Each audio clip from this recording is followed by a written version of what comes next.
Hey, Brycey again, the Holistic Bee, herbalist, astrologer, and chef, giving you the good shit. And also, congratulations, you made it to part 4 on our discussion of the 4 temperaments given to us by the Greek physician Galen.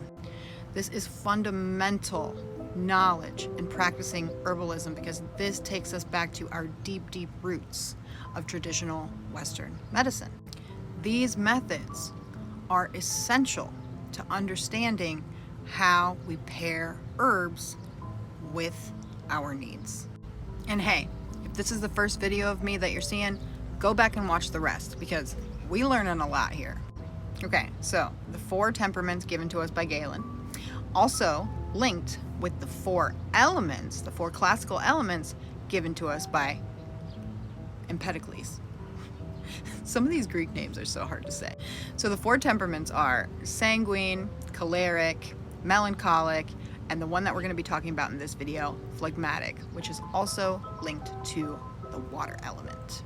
And the characteristics of that being wet and cold, or damp and cold. Phlegmatic individuals, well, the word phlegm is in there, right? So that's how it's connected to the water element, right? Because there's lots of mucus, it's very wet in there.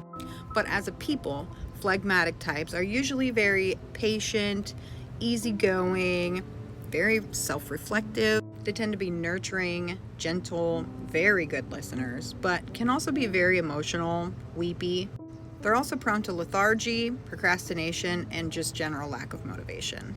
Physically, they usually do have like a soft build that again is prone to like phlegmatic conditions, lots of mucus, congestion, etc. This temperament, an elemental quality essentially, is most associated with conditions of the brain and the lungs.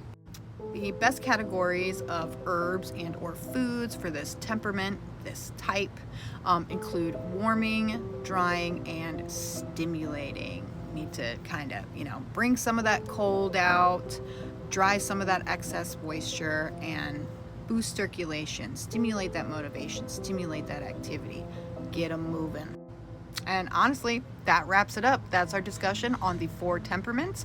Moving forward, we are going to go into 3 modes as they are associated with the 4 elements. So the 4 elements, as we discussed a little bit on earth, air, fire, water, have 3 modes of being. That is fixed, mutable, and cardinal. Can you see where we're getting to with this? If not, don't worry, you won't be disappointed. All right, thanks so much for watching. Go back and make sure you watch the rest of the series.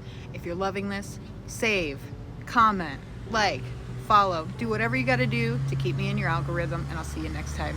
Have a good one.